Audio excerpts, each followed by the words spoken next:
গণিত পরীক্ষার দিন একটা স্যার আমাদের এই জায়গায় হল মানে হল গার্ড দেয়। তো আমি যেহেতু নকল করি না, ওই দিনকে একটা অঙ্ক আমি পারি না। ওই স্যার আমার কাছে এসে বলতেছে, কি তুমি লিখতেছো না কেন? স্যার এই অঙ্কটা তো আমি পারি না, এটা আমি দিব না। স্যারই আমার বললো কি যে এইভাবে উনি আমার হেল্প করলো।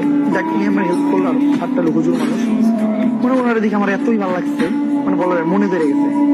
তো আমি ওই স্কুলে যে খোঁজ নিলাম যে এই স্যারটাকে, বললো যে এই স্যারটা তো স্কুলের না, অন্য স্কুল থেকে স্কুলে গার্ড দিতে আসছে। আমি আর ওই স্যারটাকে খুঁজে পেলাম না, অনেকদিন খুঁজলাম। তারপরে এই কন্টেন্ট ক্রিয়েটর জীবনে এসে বললাম, মানে তারপরে আমি ভিডিও করা শুরু করলাম। 3-4 বছর কেটে গেল। হঠাৎ একদিন আমার ফোনে একজনের ফোন আসা শুরু করে যে, ওমর ভাই, আমি আপনার লগে দেখা করতে চাই। ওমর ভাই, আমার খুব ভালো লাগে আপনার, মানে আপনার আমার খুব ভালো লাগে। ওমর ভাই প্লিজ একবার দেখা করুন। দেন আমি মানে ব্যস্ত থাকি, যার জন্য আমি মানে ডেট দিতেই থাকি যে না আজকে পারছি না, আজকে ব্যস্ত, কালকে পরশু। এমন করতে করতে এতই উনি আমার বিরক্ত করা শুরু করলো, আমি এক টাইমে বিরক্ত হয়ে আমার 3 নম্বর দিয়ে ফোন ধরানো শুরু করলাম। তারপরে দেখুন উনি থামতেছে না, মানে উনি আমার এতই ভালোবাসে, উনি থামতেছেই না। একটা টাইমে আমি ওনার বললাম যে আমি এই দিনকে আপনার সাথে যাই দেখা করি।